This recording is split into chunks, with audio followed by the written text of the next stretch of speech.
Hey Brian, my name's Justin. I'm the first time uh, watcher of your videos, and you you know what you're doing, sir. Um, really impressive. You must have been Appreciate it. doing this for a while because the other people I watch on TV or on videos are not as experienced, and so my hat's off to you for that. I've been investing for 20 years. I'm a retired military officer, and I also doubled my assets in the last 3 years, not to the scale that you have, but the market carried me, just like you were saying, the market carried me, and a few mistakes that would have, could have really broke me early on. I recovered from it just because the market took off again. My question was that now that you doubled your 2.6 and the 5.2 million, are you more nervous about what you have to buy now? And is your strategy going to change a little bit when you evaluate new properties? Absolutely. Petrified. But so yeah, I'm yes, petrified. petrified. So yeah, a lot of reason why I do the content and education and training is to also, so it's gonna sound way off, but it's gonna be right on spot on. So if anybody ever watched the TV show The Bar Rescue, no one has ever seen Bar Rescue. If you've never seen it, just Google it. So Yeah. Bar Rescue is this famous guy that he goes around rescuing bars that are in trouble on A&E or Discovery Channel or one of those channels, right? He goes around and he rescues bars.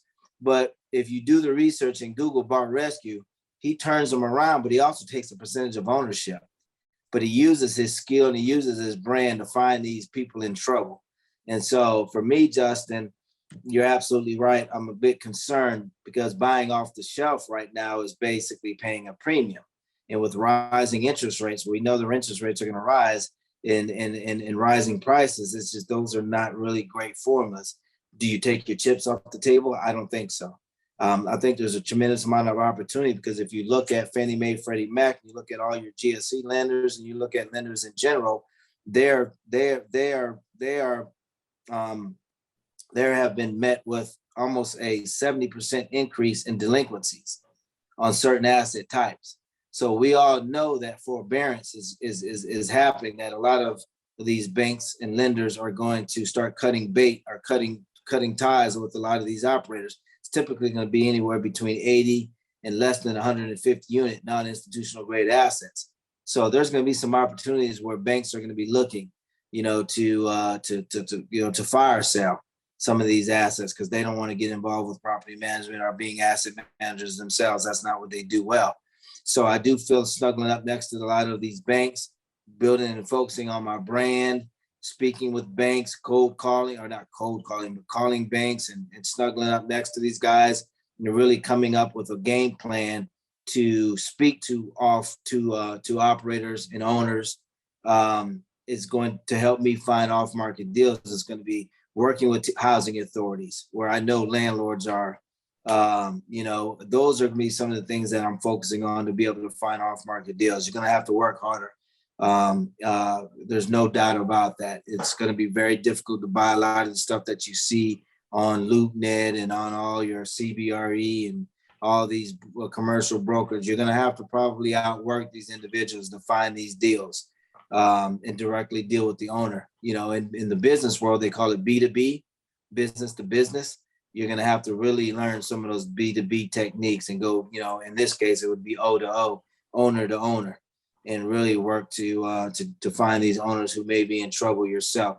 And I think the banks, relationships with banks, housing authorities, a lot of the real estate investment groups is going to be key because word is going to get out. And then that's how you're going to kind of find those off-market deals and those opportunities. So that's kind of, for me, that's you're trading, you're taking your chips off for one deal, and now you got to put your chips onto another. And is it a deal, or are you just doing a lateral move? Yeah, buddy, I thought about that, and that's why I said for me, it's going to have to be focusing on off-market deals. And then, even if you buy something off the shelf, just make sure, Justin, that you're focusing on that interest rate. You're focusing on the adjustments of property taxes and insurance, and you're also focusing on that expense load when you're going into these projects. Those are some of the areas that you're going to want to focus in on, and make sure in your underwriting that you're modest in your approach to rent appreciation, and that so many people like to keep that cap rate at the exit. They buy it at let's just say they buy it at a 5 cap, and they think they're going to exit at a 5 or 5.25 cap, right? That's just probably not realistic in the near future. So, just understand that you probably should move your cap rate up each year, at least 5 basis points. That's what I see most of the guys that I trust as underwriters. That's what I see them doing, is at least 5 basis points. So just be realistic on that moving forward when you're underwriting these new projects. So hopefully that helps. And do your CO. That strategic evaluation of your target area, identifying that prospect tenant, their needs, knowing their needs in advance is going to be key, because that's what's going to keep, that is what's going to help you, Justin, when you do have a situation again where, you can't depend on the market carrying you, where you have to actually, have a grasp or an understanding of the market. It's like when you ain't gonna never control it, but you can harness it, if that makes sense. Yes, thank you. Yes, sir. No, thank you. I appreciate you.